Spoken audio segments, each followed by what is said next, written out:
Gupta service computer education में आपका स्वागत है। हेलो फ्रेंड्स, पाइथन सीरीज में आपका स्वागत है। इस सेशन में हम पाइथन की इंट्रोडक्शन लेने वाले हैं, यानी कि उसकी प्रारंभिक जानकारी, पाइथन है क्या और हम इसको क्यों प्रयोग करने वाले हैं।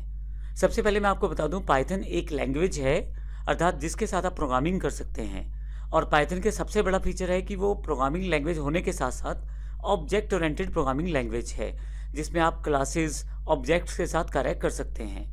यदि आपकी ये पहली लैंग्वेज है तो आने वाले सेशंस को बड़े ध्यान से देखिएगा, क्योंकि हम बेसिक्स ऑफ प्रोग्रामिंग की जानकारी उसमें देने वाले हैं। और यदि आप पहले से कोई लैंग्वेज सीख चुके हैं तो आपके लिए समझना आसान हो जाएगा कि पाइथन किस प्रकार से कार्य करती है और इसके ऑब्जेक्ट ओरिएंटेड फीचर्स क्या हैं। तो जो ऑब्जेक्ट ओरिएंटेड यानी कि ऊप्स के फीचर्स रहते हैं, ऑब्जेक्ट ओरिएंटेड प्रोग्रामिंग सिस्टम के जो फीचर्स रहते हैं वह सारे आपको पाइथन में मिल जाते हैं। क्लासेस हैं, ऑब्जेक्ट्स हैं, इनहेरिटेंस है, पॉलीमॉर्फिज्म है, एनकैप्सुलेशन है, एब्स्ट्रैक्शन है, ये सारे फीचर आपको पाइथन में मिल जाएंगे। पाइथन का सबसे बड़ा प्रयोग होने वाला कारण ये है कि बड़ी आसान है सीखने में और फिर कार्य करने में।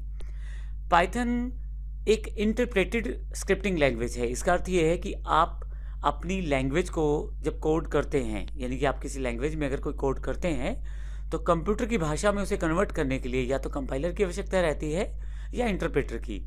कंपाइलर पूरे के सारे कोड को एक साथ ही कंपाइल करता है।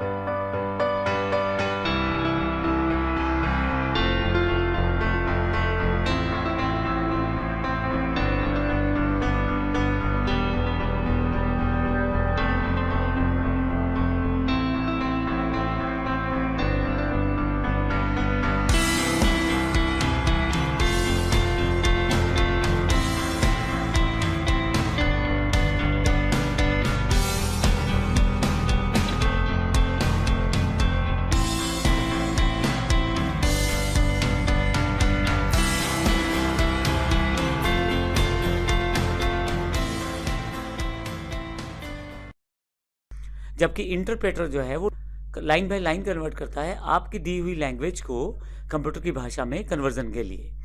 तो जो पाइथन है वो इंटरप्रेटेड लैंग्वेज है, यानी कि पाइथन इंटरप्रेटर बेस्ड लैंग्वेज है। यदि आप कंपाइलर और इंटरप्रेटर के डिफरेंस को समझना चाहते हैं तो आने वाले सेशंस को जरूर देखिएगा, उसमें इसकी जानकारी दी गई है। 1999 में इसको गाइडो और रॉसम ने बनाया था। Python C language based language है, यानी कि इसका जो बेसिक आधार है वो सी लैंग्वेज है। नॉर्मल एप्लीकेशंस के लिए बहुत सारी लैंग्वेजेस अवेलेबल हैं, लेकिन पाइथन के सबसे बड़ा फीचर ये है कि कॉम्प्लेक्स एप्लीकेशंस को बड़ी आसानी से आप डेवलप कर सकते हैं। जब बड़े बड़े नामों ने इसे प्रयोग किया है, जैसे गूगल, कोरा, फ्लिपकार्ट, यूट्यूब इत्यादि ने, तो बड़ी स्वाभाविक सी बात है इसमें बहुत सारे फीचर रहे होंगे। हम अपनी सीरीज में उन सभी फीचर्स की जानकारी लेंगे, क्यों इसको बड़े बड़े नामों द्वारा प्रयोग किया गया है। तो जब इतने बड़े नामों ने प्रयोग किया है तो बहुत ही इंपॉर्टेंट लैंग्वेज है और मार्केट में बहुत ज़्यादा इसकी रिक्वायरमेंट है। पाइथन का प्रयोग अलग अलग इंडस्ट्रीज़ में किया जा रहा है, जैसे वेब डेवलपमेंट, साइंटिफिकली और मैथमेटिकली वर्कआउट्स के लिए, एप्लीकेशन बेस्ड ग्राफिकल इंटरफेसेस को डिज़ाइन करने के लिए। इन सब में इसके अतिरिक्त भी इसके बहुत सारे प्रयोग हैं, उसकी जानकारी हम आने वाले सेशन में लेने वाले हैं। पाइथन बेसिकली एक बैकएंड प्रोग्रामिंग लैंग्वेज है, यानी कि आप सर्वर साइड पे जो प्रोग्रामिंग करते हैं उसके लिए पाइथन का प्रयोग किया जाता है। मुख्यतः दो तरह के कंप्यूटर रहते हैं, एक क्लाइंट रहता है, एक सर्वर रहता है। क्लाइंट जिसको जानकारी चाहिए होती है और सर्वर जो जानकारी प्रदान करता है। तो जो जानकारी प्रदान करता है उस तरफ की प्रोग्रामिंग के लिए मुख्यतः पाइथन का प्रयोग किया जाता है। पाइथन एक इम्पोर्टेंट लैंग्वेज है और इससे रिलेटेड रिसोर्सेज आपको फ्री अवेलेबल हैं python.org पे, जिसका लिंक मैंने यहाँ दिया है। तो आप इसकी अधिक जानकारी पाइथन की वेबसाइट, ऑफिशियल वेबसाइट पे भी प्राप्त कर सकते हैं। आने वाले सेशंस में हम पाइथन की और इन्फॉर्मेशन लेंगे और फिर प्रैक्टिकल रूप में पाइथन को सीखना शुरू करेंगे। धन्यवाद।